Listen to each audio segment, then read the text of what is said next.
Buenos días, hoy es 2 de febrero 2026, día de la Candelaria y mi cumpleaños.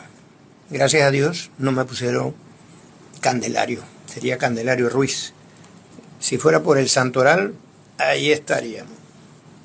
Hoy vamos a hablar de un tema que salió la semana pasada y que ha hecho mucho ruido, más allá del contenido y la decisión, sino las circunstancias que han envuelto todo el tema de esta demanda de inconstitucionalidad con relación al contrato de Panama Ports, PPC, en adelante, porque hay un ingrediente político, geopolítico, en la pelea que tiene los Estados Unidos con China, en la cual nosotros hemos sido invitados a participar de esa pelea, pero sin poder tomar unas decisiones que realmente pensemos en el interés del país. Y eso hay que decirlo directamente, ¿no? Pero el tema de Panama Ports es un tema que viene del año 97. Igual, mismo periodo que el contrato minero, el primer contrato minero, que fue declarado inconstitucional por una cantidad de cláusulas que se repiten en los diferentes contratos ley que se hicieron dentro del periodo de Ernesto Pérez Valladares como presidente de la República, que ya incluso hay que ir estudiando el tema de las propias leyes que permitieron la privatización del IRRE y del Intel, porque si ya la Corte está diciendo que todas estas cláusulas eran abusivas, leoninas, que afectaban directamente al interés del país, al interés público, al interés social, no es menos cierto que esas mismas cláusulas están metidas en otros contratos. Y valga mencionarlo, el contrato del ferrocarril también, que viene del año 98, tiene también cláusulas completamente abusivas y que van en detrimento del interés público y del interés social que debe tener el país con relación a las actividades que se regulan. A mí me llama la atención, por ejemplo, mira, una sola cláusula de del ferrocarril, que bueno, no sé si hay interés o no hay interés, si los chinos están metidos o no están metidos, no va a haber presión. Pero esta cláusula, por ejemplo, dice: el Estado se compromete que durante un periodo de 25 años, contados a partir de la fecha de inicio de operaciones ferroviarias, no construirá ni otorgará concesiones para la construcción y operación de cualquier ferrocarril interoceánico que cruce la República de Panamá a través de las provincias de Panamá y Colón, que esté ubicado en una extensión de 19.2 kilómetros a cada lado del Canal de Panamá, medidos a partir de su línea central imaginaria de navegación. O sea, 19 kilómetros para un lado del ferrocarril, 19 para el otro. Con esos 19 kilómetros tú quedas por allá por Chorrera, por allá. Entonces se supone que no puedes dar en concesión a otras empresas que quisieran construir ferrocarriles por el tema ferroviario, pues ya que quieren hacer uno para China. Entonces esas son las cláusulas. Y precisamente de ahí es donde viene y proviene una serie de situaciones que la Corte está declarando inconstitucional, pero ahora con un ingrediente político, geopolítico, internacional, porque comencemos, es un contrato de vieja data, pero llegó el momento donde el contrato terminaba, y en ese momento el Estado tenía que aprovechar y sentarse a renegociar con la empresa y decirle: mira, estas cláusulas que tenemos aquí, que fueron afectadas por el gobierno de Mireya Moscoso, que de tener un contrato que era malo, lo volvió más malo para los intereses del país. Y eso quedó afectado. Todos los siguientes gobiernos mantuvieron esas condiciones. Pero llegó el momento de que se tenía que revisar la prórroga. Y se fueron por lo simple. Porque el texto de ese contrato ley, contemplaba la palabra prórroga automática, que no lo contemplan otros contratos, sino que el Estado verificará si quiere prorrogar o no quiere prorrogar, o negociar o renegociar. Y bajo ese argumento mínimo, aprovecharon para hacer una certificación diciendo: Panama Ports ha cumplido con todo. Y decidieron dar esa prórroga. Incluso consta en el expediente, ya está clarito, la empresa adelantó dineros de años siguientes de lo que supuestamente le tocaría al Estado. ¿Cómo saben lo que le tocaría? Por arte de magia.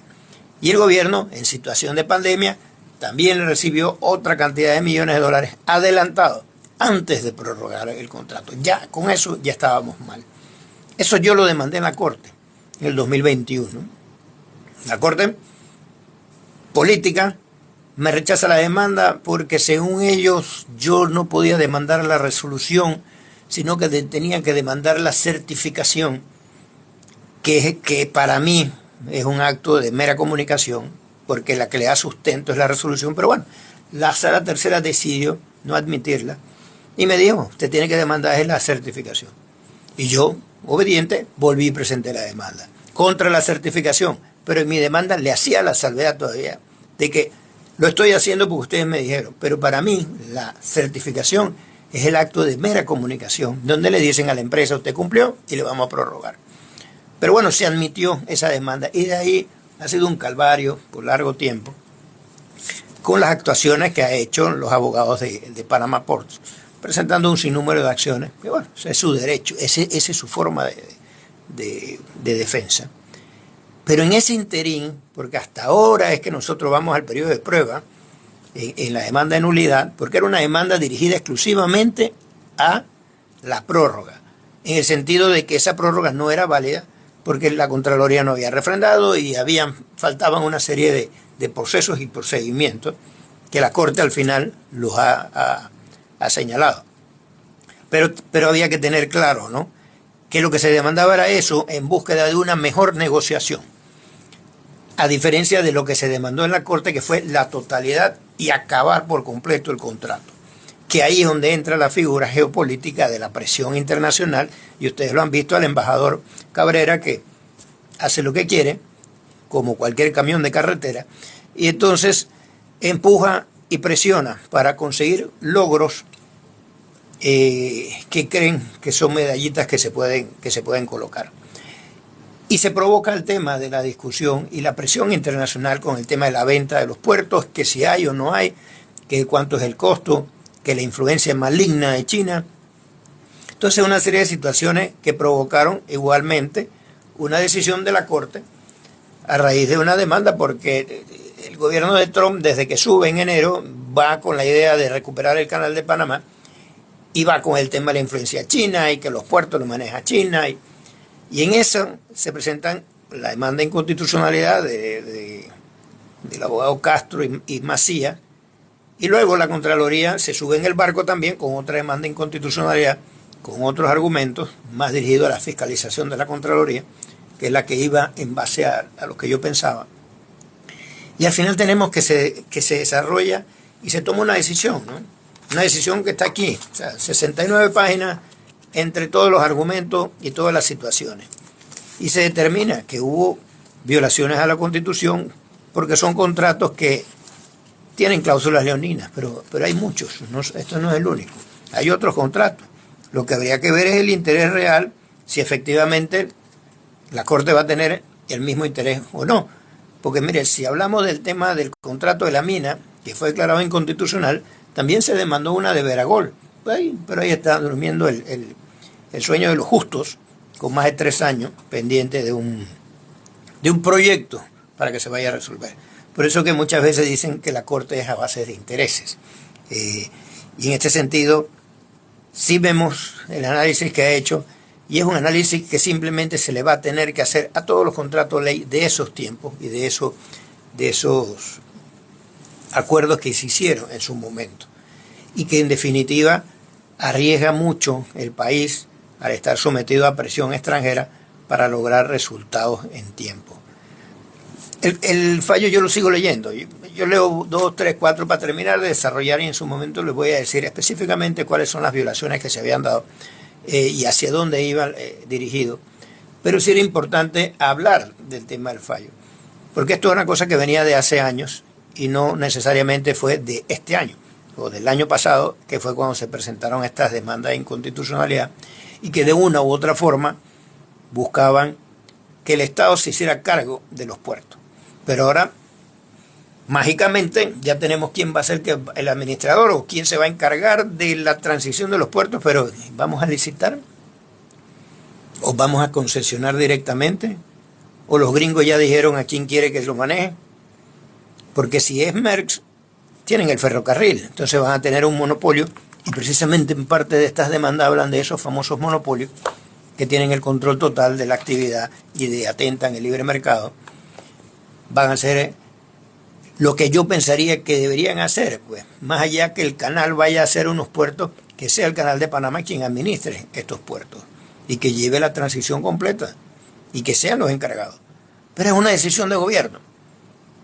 Pero lo interesante de esto es, tienen que salir los chinos, porque en parte de la demanda del Contralor hablaba de que la empresa el gobierno de Singapur tenía acciones en Panama Ports y que en eso no se puede porque hay bienes del Estado que no pueden estar en manos de otros países.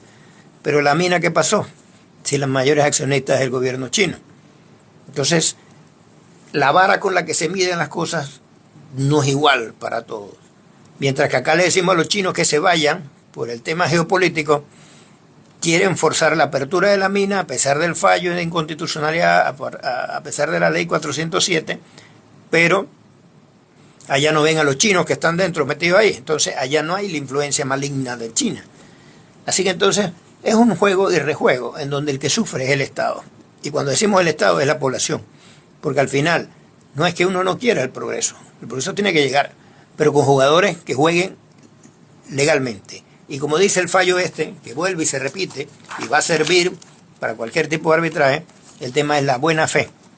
Y First Quantum nunca tuvo buena fe y se aprovechó de la situación. Entonces en este caso también tenemos que verlo.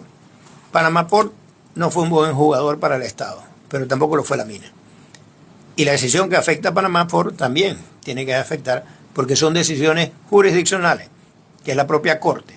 Y como yo reitero, la misma Corte que permitió que el presidente Mulino pudiera correr y hoy fuera presidente de la República. Y eso siempre hay que anotarlo.